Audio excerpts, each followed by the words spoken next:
Apesar de vê-lo apenas algumas vezes no anime, já sabemos que Muzan tem poder suficiente para controlar quase todos os demônios e fazê-los tremer de medo apenas com sua presença.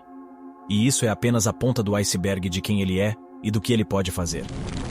Salve, caçadores! Aqui estão 13 fatos sobre Muzan Kibutsuji. 1. O rei dos demônios nasceu como um humano extremamente fraco.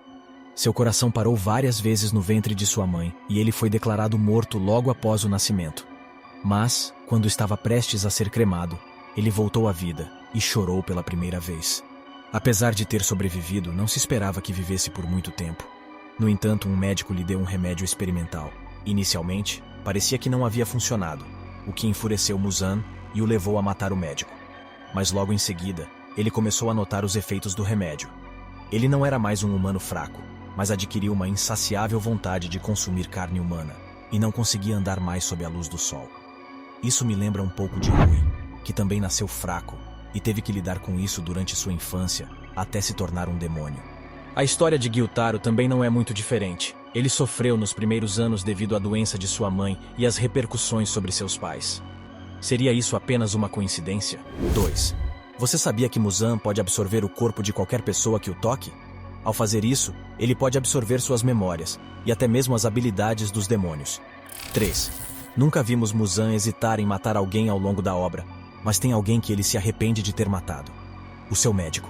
Depois de notar a melhora em sua saúde, ele percebeu que se tivesse sido mais paciente, o médico o teria curado completamente, livrando-o desse problema com a luz do dia e de séculos de esforço para resolvê-lo. Além disso, o médico era a única pessoa que sabia onde encontrar o lírio-aranha azul. 4. Agora você pode estar se perguntando o que é o lírio-aranha azul e por que Muzan é tão obcecado por uma flor. Bem, essa é a flor que o médico usou em seu medicamento experimental, e parece que se ele conseguir mais dela, ele será capaz de caminhar livremente sob o sol. 5. Sua obsessão em ser imune à luz solar vem de sua vida passada como humano, o que o fez desenvolver um forte medo da morte e doenças. Atualmente, o sol é sua única fraqueza, e é por isso que ele quer se livrar desse problema. Ele não está buscando dominação mundial ou algo assim, ele realmente só quer ser perfeito e imortal. Podemos facilmente perceber seu medo na primeira temporada, quando em um beco em Asakusa, um cara bêbado e seus amigos começaram a zombar de Muzan, dizendo o quão pálido e próximo da morte ele parecia. Ele não pensou duas vezes antes de matar o cara bêbado e seu irmão, assim que o primeiro mencionou sua aparência cadavérica. Em seguida, ele deu um discurso à namorada do cara bêbado sobre como ele está longe da morte, e pelo contrário, está se aproximando da perfeição. Logo depois, ele injetou um fluxo constante de seu sangue no corpo da mulher, fazendo com que suas células se derretessem.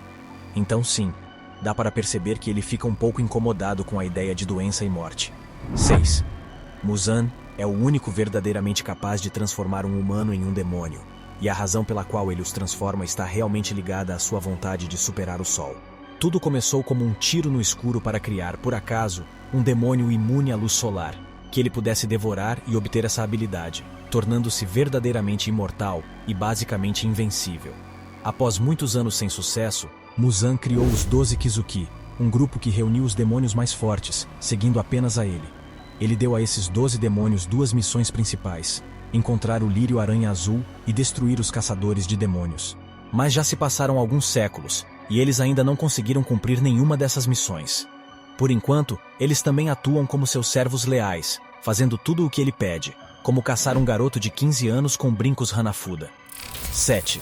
É claro que ser membro desse grupo seleto vem com alguns privilégios. Por exemplo, o sangue de Muzan não apenas transforma as pessoas em demônios, mas a quantidade de sangue que alguém pode suportar em seu corpo está estritamente relacionada à sua força e poder. Isso significa que esses 12 demônios são aqueles que conseguiram obter a maior quantidade de seu sangue entre todos os demônios. Além disso, eles também podem atuar como uma espécie de filtro para que humanos sejam transformados indiretamente por Muzan. Esse foi o caso de Daki e Gyutaro, quando eles conheceram Douma, que disse a eles que daria sangue para que se tornassem demônios, mas apenas se ele os escolhesse. 8. Muzan também mostrou ter seus favoritos de vez em quando. Eu diria que alguns deles foram Kokushibo, Gyutaro, Rui e Akaza. Kokushibo é seu demônio mais forte, então ele deve ser considerado muito útil na perspectiva de Muzan. Eu acredito que ele também viu Gyutaro de forma pragmática, permitindo que ele compartilhasse o 6º lugar com sua irmã. Não acredito que ele tenha considerado isso como um empate entre os irmãos, já que a garota foi decapitada várias vezes pelos Hashiras e 3 garotos da classificação inferior, que nem chegam a ser metade da melhor classificação dentro da organização de caçadores de demônios. Muzan obviamente permitiu que isso acontecesse para ter controle sobre Gyutaro por meio de sua amada irmã, o que significa que ele se importava o suficiente em ter Gyutaro ao seu lado para fazer essa exceção. Rui e a casa também conseguiram permissões que nem todo demônio tem. A casa se recusou a comer mulheres, o que Muzan aprovou. E Rui teve permissão para criar sua falsa família, apesar da regra de Muzan contra demônios se unirem, apenas como precaução caso eles se voltassem contra ele. 9. Já vimos Muzan assumir muitas formas, desde Michael Jackson até uma mulher, e até mesmo uma criança pequena. Mas você sabia que ele pode crescer a ponto de ficar do tamanho de 3 prédios?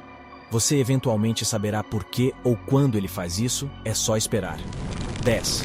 Mesmo que vejamos Muzan usando roupas que o rei do pop usaria, ele nasceu no período Heian, que vai aproximadamente do ano 794 até 1185. Descobrimos através de Urokodaki que ele tem mais de 1000 anos, e considerando que o anime se passa na era Taisho, que vai de 1912 a 1926, Muzan deve ter nascido pelo menos no século IX. 11. Você se lembra quando Tanjiro encontrou Muzan na cidade e ele tinha uma esposa e filha? Ele se tornou o namorado dessa mulher depois de matar o marido dela. A princípio, ele considerou fingir ser o marido, mas depois decidiu que seria estranho se o marido de repente decidisse evitar a luz solar a todo custo. Então ele apenas se apresentou como outra pessoa e se tornou o namorado ocupado dela, que só podia estar com ela à noite. Essa não é a primeira relação que ele teve nesses 1000 anos, embora tenha sido dito que ele se casou 5 vezes. Mas por ser um marido tão maravilhoso, todas elas acabaram cometendo suicídio devido ao abuso verbal dele. Não sabemos o que aconteceu com a suposta esposa e filha que vemos no anime, mas ninguém ficaria surpreso se Muzan decidisse matá-las. 12. Você já reparou como Kagaya, Ubuyashiki e Muzan se parecem? Bem, isso não é uma coincidência. Acontece que eles são da mesma linhagem familiar. Na verdade, essa é a causa da doença de Kagaya. Sua condição de saúde é na verdade uma maldição que a família adquiriu por serem os responsáveis por trazer o primeiro demônio à vida. Essa doença os faz perder força e causa essa aparência de podridão na pele. Ela também encurta a expectativa de vida deles ao ponto em que o homem que mais viveu em sua família chegou nos 30 anos. É por isso que a família dedicou sua existência inteira a matar Muzan. Até agora, a única família que não era tóxica era a de Tanjiro, e a maioria deles está morta. Parece que Koyoharu não é fã de personagens com famílias amorosas que ainda estão vivas. 13. O Rei dos Demônios tem uma anatomia muito peculiar. Acontece que ele tem 7 corações e 5 cérebros, o que tem um papel essencial em seu desempenho impressionante. Já falamos sobre como Muzan pode mudar sua aparência e tamanho à vontade, mas acho que isso vai muito além da imaginação quando pensamos sobre isso. Onde você colocaria esse número de órgãos dentro de um corpo humano? Na única imagem que se refere a esse aspecto da constituição de Muzan, não vemos todos os corações e cérebros que ele tem. Existem várias teorias por aí, mas onde você acha que eles ficam? Eu acredito sinceramente que Muzan poderia ser um pouco mais gentil com seus subordinados. Mas isso é apenas a minha opinião. O que você acha? As coisas teriam sido diferentes se o tratamento dele tivesse sido concluído antes dele matar o médico? Deixe aqui nos comentários qual a sua opinião. Aproveita se quiser continuar vendo mais curiosidades. E clica aqui na tela para conferir 30 curiosidades sobre os Onis de Demon Slayer que você não sabia.